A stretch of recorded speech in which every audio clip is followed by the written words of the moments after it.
Welcome to Long Brothers Reviews, the show where sibling rivalry meets the cinema as two brothers rate and debate movies past, present, and coming soon. That is my brother Mike. And that is my brother Todd. And today's film is Chappie, starring Charlton Copley, we all know him, Dev Patel, we kind of know him, and Hugh Jackman, or as I like to call him, Huge Ass Man, directed by Neil Blomkamp, who we know from District 9. Yes, this week's order was decided by a spirited round of rock, scissors, paper, lizard, Spock. So, Mike, you're up first. Chappie is about a robot who, like a child, can learn. Here's my review of Chappie. Big, dumb, loud, simplistic, childish, insulting. Chappie is perhaps the worst picture of the last decade. And I checked my movie lists literally back to 2006 so I could say that. Writer-director Neil Blomkamp ignores reality when it suits him, creates convenient plot devices at random, and imagines a world of Johannesburg heart of gold gangsters who are primarily interior decorators and fashion designers. I am not kidding. It is difficult for me to imagine anyone sitting through this and not just shaking his head in wonder. It is gorgeous to look at times. It's slick. It is visually amazing, but it's so cloying and stupid that I cannot imagine why it was even released. Don't see it. Don't rent it. Forget you ever heard about it. And here's Todd to perhaps drill down on those ideas. Well, I agree completely on this. I will say there is one positive thing I can say about Chappie, and that is that it allowed me to find the worst movie of 2015 off my to-do list. So I've got that out of the way early. It's a RoboCop / Short Circuit ripoff, but it wants to make deep statements about parenting and religion. But like you said, it does so in a childish, patronizing, insulting manner. None of the human characters are the least bit likable in this. Or human. Yeah, and they behave in ways no rational person would, and they're supposed to be really smart engineers. I can't say I agree that it's a gorgeous film to look at because the set designer apparently was getting paid by the number of penises drawn on the walls in some of the sets. But the visual effects are nice. They're just not nice enough to save this awful film. This is a film that never should have been made, and you should never, ever see it. Who, I guess it's Blomkamp has decided that he's in love with the idea of gangsters being decorative and arty and fun. They're like hipsters who just happen to kill people. When I say it's childish and humiliating, the speakers speak to the audience. Or the messages here are things that any common sense person would know. Words fail me. It so frustrated me to sit through this.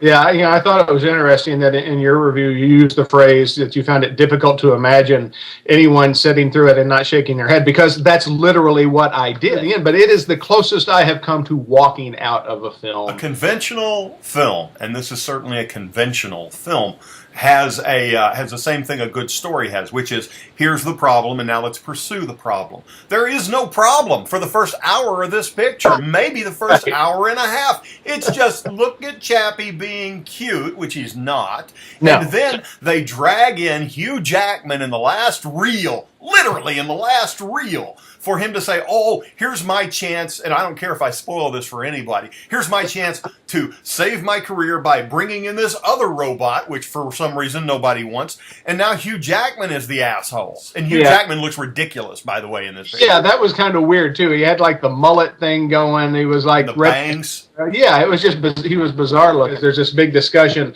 between Chappie and his creator, Dion. Where Dion's trying to explain to him what consciousness is. And he's basically trying to explain to him what a soul is, and how this isn't something tangible that we can see. It's just something that's inside, but you can't really see it. And in the last 10 freaking minutes of the film, Chappie suddenly figures out not only how to make it tangible, how to store it on a thumb drive. The whole thing's set in South Africa, so everybody has the accents, which is fine. At times, especially when there's a lot of background noise, it's a little difficult to understand the people. And, of course, now you've got a robot talking like a gangster rapper with a thick South African accent. No, a Jamaican accent. Yeah, you can't understand what he says half the time, but there's one character, just one character in this whole film that they subtitle. Yeah.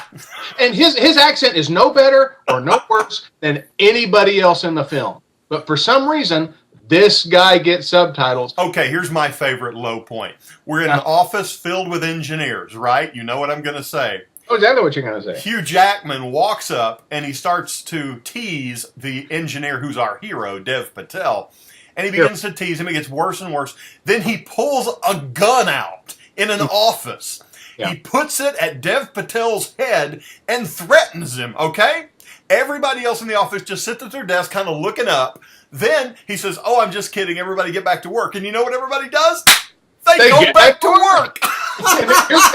He grabs the guy's head and slams him down on the desk first. And Hugh Jackman, I'm guessing, is a pretty big guy. And these are like regular cubicles to where, you know, if you're just sitting there looking, you can see over the top. It's not like the cubicles that go up to the ceiling. And here's Hugh Jackman, you know, leaning over this guy's desk, and everybody's like, "Is there cake in the break room?" That's the reaction they're having. The first 3 or 4 minutes of the picture explain the security procedures surrounding the company, which makes robot policemen who carry high-powered weapons. And cannot be hacked. Cannot be hacked. And there's one little dongle, it's called, that you put in a USB port that allows you to change the code. And they say no one can use it, no one can touch it. And then what happens? Dev Patel just slams his little card through a slot, walks in, pulls it out, takes it away. There's no guards. There's nothing. He just takes it, throws it in his pocket. Oh, I'm going to reprogram the entire police force of South Africa. Then he gets a phone call. It's like, do you have the magic dongle? And he goes, yeah. And they go, well, you need to bring that back by tomorrow. Have you seen the dongle? Have you seen the dongle that controls every high-powered weapon in the country? Nobody's seen it for a couple of days. How this thing even got made. That's the mystery. It's as if it were written by junior high boys who had never been around a television but had a steady diet of RoboCop. Yeah, it's garbage. There's nothing redeeming about this in any way, shape, or form. Don't even rent it. In fact, you should, when you go in a store, you should hide these behind in the display of other pictures, so no one is hurt by this picture ever again. Don't even pirate a copy of it. Years from now, when we see another bad movie, this will be what we measure it against. Yes, it was bad, but was it Chappie bad? That's good. Chappie should be retitled 2 Hours of My Life I'll Never Get Back. Yeah. Chappie is crappy, I think, is the way it sums this up perfectly. And with that, we'll wrap it up for this episode. I know it went a little longer than usual, but sometimes a movie's so bad you just have to get the word out. So thanks for watching, and check us out on Facebook and Twitter to find out more or to ask us about your favorite films. So until next time, that is my brother Todd. And that's my brother Mike asking, is it safe?